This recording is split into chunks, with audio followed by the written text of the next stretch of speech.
Robert Mueller. Photo illustration by Slate. Photo by Alex Wong, Getty Images. This piece was originally published on Just Security, an online forum for analysis of U.S. national security law and policy. What do Special Counsel Robert Mueller's 49 questions for President Donald Trump tell us about the state of the investigations into possible obstruction of justice, abuse of power, and Russian collusion? What do Mueller's questions indicate about the state of the special counsel's investigations? News reports and commentators suggesting that Mueller's interview of the president is focused only on obstruction were plainly incorrect. First, Mueller's questions about collusion show that it is likely that Mueller has already identified crimes involving collusion, such as a conspiracy to defraud the United States through an evasion of the Federal Election Commission, and Mueller is asking here only about Trump's possible knowledge and personal involvement. In other words, the questions indicate that there is a there. That said, we want to be cautious here. We are only identifying this as a likely scenario, though not necessarily one that is certain. There are possible alternative explanations. It may be, for instance, that the special counsel's office, in an effort to be comprehensive and show no stone was left unturned, would ask Trump, as a subject of the investigation, a series of questions before terminating the investigation. As an example, James Comey writes in A Higher Loyalty that with respect to the Hillary Clinton email investigation, he knew already by early 2016 that it would not likely produce a prosecutable case, but that he insisted on pursuing all reasonable leads, including conducting an interview of Hillary Clinton 3 days before announcing on July 5 that the FBI would not recommend charges. That's not unusual. Second, Mueller's questions show that news reports and commentators suggesting that Mueller's interview of the president is focused only on obstruction were plainly incorrect. The Russia collusion investigation as a key component of the investigation is reflected in at least 13 of the questions. It is a useful reminder, as the investigation marches forward, to remain skeptical of some of the media analysis on the status of the special counsel's work. Remarkably, in a tweet this morning, the president said there were no questions on collusion in Mueller's 49. We are confident that his defense lawyers see it differently and are very concerned about the 13-plus questions concerning collusion coming from the special counsel's office. The fact that Trump would flatly deny even this most obvious truth of what is contained in the questions themselves is a further indication of his lack of credibility in this space. Mueller's team would do well to add another question. When you have denied there was any collusion, what exactly is your definition of collusion? For the record, we use the term collusion as a shorthand here. As a legal matter, the most relevant crimes appear to be conspiracy to defraud the United States and campaign finance laws. Snap back to the old normal. The premise of the questions that Mueller seeks to put to Trump are a startling reminder of how far this president has deviated from the proper norms of respect for the law and legal institutions. A long series of questions involving Trump's time in office are a catalog of his accumulated transgressions in action and word. And to see them laid out is startling, because over the first 15 months of Trump's presidency the public has become inured to Trump's repeated norm violations, his lies, shifting stories, denigrations of legal institutions and processes. Again and again, Trump has blown through warnings that his actions, statements, tweets, matter, are consequential, could compromise legal processes and expose him to legal jeopardy. And now here they are, stacked up by the special counsel who wants to put them all to Trump and ask him, essentially, what were you thinking? These questions suggest that the special counsel is serving as a bulwark and protection of the baseline understandings of the rule of law and of what is entailed by true abuse of power before Trump entered into office. 2 lessons for the House Intelligence Committee. The Mueller questions indicate that the House Intelligence Committee majority completed its investigation prematurely. It was always likely that the committee's decision to end with the determination of no evidence that the Trump campaign colluded, coordinated, or conspired with the Russian government would come back to haunt the committee when further revelations by news outlets and the investigation itself showed otherwise. In particular, one of Mueller's questions suggests he has evidence about an entire line of questioning that is absent from the House Intelligence Committee's majority report. Specifically, Mueller asks, what knowledge did you have of any outreach by your campaign, including by Paul Manafort, to Russia about potential assistance to the campaign? There is no indication that the House committee even knew to ask about this line of questions. Regardless of whether the committee's chairman ended his investigation prematurely, developments such as the disclosure of these questions show that the majority's report may have a short shelf life, soon to be overtaken by other revelations and events. As an aside, we should note that many news outlets and commentators are suggesting that this question about Manafort is completely novel and has no reference in earlier press reports about possible forms of collusion. That's not completely accurate. Back in August 2017, CNN reported that the U.S. intelligence community had intercepted communications between suspected Russian operatives, relaying what they claimed were conversations with Manafort, encouraging help from the Russians, as well as their efforts to work with Manafort to coordinate information that could damage Hillary Clinton's election prospects. What can we tell from the fact that a large majority of the questions address obstruction and a smaller fraction address collusion? Some have concluded that the proportion of questions devoted to obstruction indicates that this remains the real focus of Mueller's investigation as opposed to collusion. That inference is mistaken. First, there is reason for Mueller to be more detailed and thorough in his line of questions about obstruction as opposed to collusion. Many of the facts surrounding the possible obstruction allegations are publicly known, and therefore Mueller is not tipping his hand by asking Trump about those specific actions or statements. With respect to collusion, Trump and his lawyers likely know much less about what Mueller knows, so it makes sense for Mueller to pose broader, less specific questions.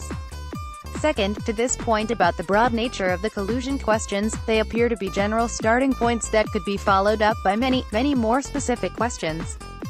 Third, as we've noted several times in the past, the focus of the obstruction inquiry has always been on intent, which is notoriously difficult to prove. That would explain why Mueller wants to question Trump about what he was thinking each time he acted in a way that could have interfered with the FBI's investigations.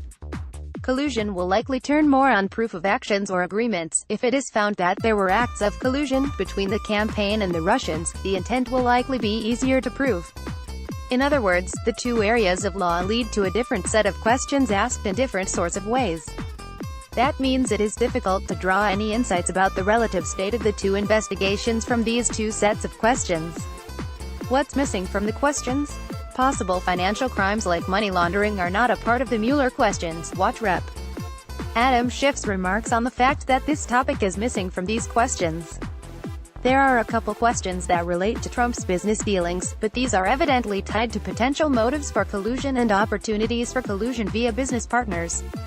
A question on real estate dealings with Felix Sater, for example, is specific to Russian real estate developments during the campaign, and most likely relates to Sater's emails with Michael Cohen, also mentioned by name in the same question, in which the two men discussed the real estate deal in relationship to getting Trump elected. Similarly, Mueller's question about Trump's 2013 trip to Russia for the Miss Universe pageant asks about meetings with the Arabs and Russian officials at the time. For more analysis of how the Russian players involved in the Miss Universe business dealings were also the same players involved in the Trump Tower meeting, read Jeffrey Toobin's sharp analysis, we are assuming that this set of questions is, indeed, exhaustive. If Mueller has not posed questions about Trump's business dealings that could involve independent financial crimes, that would mean the special counsel is likely not investigating those matters at all. That's because Mueller would know he is unlikely to get a second bite at the apple by rolling out a separate set of questions and asking for a second interview with the president. Many commentators previously concluded that some of Mueller's reported subpoenas and questions of witnesses concerning aspects of Trump's finances meant the special counsel had crossed Trump's red line and had begun to investigate financial crimes. The 49 questions are a healthy reminder that such subpoenas and questions may be nothing of this sort but instead involve issues of motive, leverage, and overlapping Russian government connections directly related to the collusion investigation. Of course, one wild card here is the investigation of the president's longtime personal lawyer and fixer Michael Cohen. If Cohen's investigation turns up evidence of serious crimes involving Trump, FBI investigators would presumably be duty-bound to pursue it. It bears reminding that Mueller's questions predate the searches of Cohen's materials. What are the legal pitfalls and legal perils set up by the questions themselves? In A Higher Loyalty, James Comey describes how investigators in the Hillary Clinton email case followed standard investigative practice by interviewing Clinton at the end of the investigation when the investigators knew as much as they could about the facts and therefore could put the proper questions to Clinton and assess the veracity of her answers. Investigators prefer to master all of the facts before questioning the subject, so that interrogators can ask smart questions and so the subject can be confronted, as necessary, with documents or statements made by other witnesses. Comey writes. When investigators are properly armed, it creates additional pressure on the witness to tell the truth, and it allows the investigators to know when he is lying, which is often a sign of an attempt to cover up behavior the witness knows to be wrong. Moreover, lying during an interview with the FBI is itself a crime, whether or not under oath. During the Trump interview, Mueller and his team would be supremely well prepared. If Trump lies, they will know it instantly, and Trump will increase his legal jeopardy. Even if Trump were not charged for perjury, those lies and fabrications would indicate a consciousness of guilt for the underlying crime. One of the places Trump seems most vulnerable to perjury is in answer to the question, "When did you become aware of the Trump Tower meeting?" It would be astonishing if he was not told of this meeting with his 3 senior campaign officials involving an offer from known associates, Goldstone and the Agalarevs, of assistance from the Russian government. Steve Bannon and Sam Nunberg, for what that's worth, have also said they are relatively sure Trump knew, but if Trump tells Mueller he knew back then, in June 2016, about the meeting, he will not only contradict what he and Donald Trump Jr. have told the public, he will also contradict what Don Jr. reportedly testified to Congress, creating legal jeopardy for his son. Why does Mueller ask about any efforts taken to reach out to Mr. Flynn about seeking immunity or possible pardon? As one of us wrote previously, if Trump's lawyers dangled the possibility of a pardon for Flynn, with Trump's knowledge, that could itself become part of an obstruction case. Although the president's power to pardon is near absolute, dangling a pardon presents different issues because unlike a pardon it is done secretly and its aim appears to be to encourage someone not to cooperate with law enforcement, whereas when someone is pardoned, they become free to be subpoenaed to testify without fear of self-incrimination, and the president must face the public costs in issuing the pardon. If Trump worried that Flynn might cooperate, a suggestion that Flynn might be pardoned down the road could encourage him to keep fighting and not strike a plea deal with the prosecutors.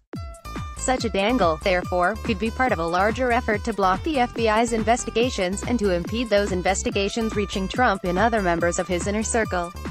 As an aside, while it may be that a pardon provided with an improper purpose cannot be undone, there is precedent for investigating a president to assess whether a crime was committed in connection with a pardon that he granted. In his book, Comey tells how when he became the U.S.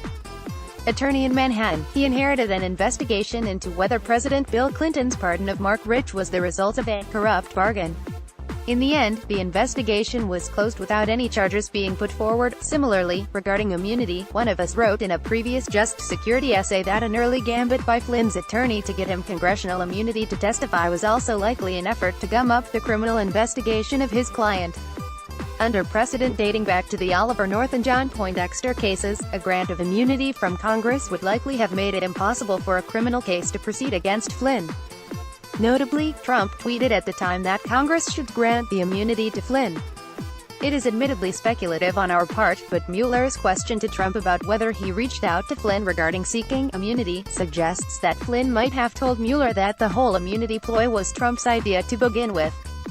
The effort to obtain immunity via congressional testimony would not itself be an illegal obstruction of the criminal investigation, but it would add to the picture of an organized effort to achieve that desired result by both legal and illegal means. In other words, it could help prove the elusive mental element in a case of obstruction. Some commentators suggest Mueller's questions indicate Jared Kushner is in legal jeopardy. Is that a well-founded inference? We don't see it. Kushner may, indeed, be in legal trouble, but Mueller's questions don't specifically show it. The one question identifying Kushner involves his reported attempt to set up a backchannel with the Russians after the election. We do not see why that alone would mean a big takeaway from Mueller's questions is Kushner's legal jeopardy. It is also true that Kushner was reportedly only interviewed for an hour by Mueller, but we do not believe that added factor is reason to conclude Kushner is now a target. For example, Kushner may be quietly cooperating with the special counsel, he may have pleaded the Fifth, and would have no incentive to disclose that fact, he may have been interviewed more recently without reporters knowing it, and he may be still set to interview later. There just is not enough here to suggest much one way or the other about Kushner's legal situation. That said, there may be other indications, separately reported and well-known, that indicate Kushner does face serious legal exposure. Mueller's questions don't. What questions should Congress be asking DoD about civilian casualties? Google employees ire over DoD's AI. Work shows need to bridge tech and security. The Trump administration poses a unique threat to the rule of law. That's why Slate has stepped up our legal coverage, watchdogging Jeff Sessions' Justice Department, the Supreme Court, the crackdown on voting rights, and more. Our work is reaching more readers than ever, but online advertising revenues don't fully cover our costs, and we don't have print subscribers to help keep us afloat. So, we need your help. If you think Slate's work matters, become a Slate Plus member. You'll get exclusive members-only content and a suite of great benefits, and you'll help secure Slate's future. Join Slate Plus.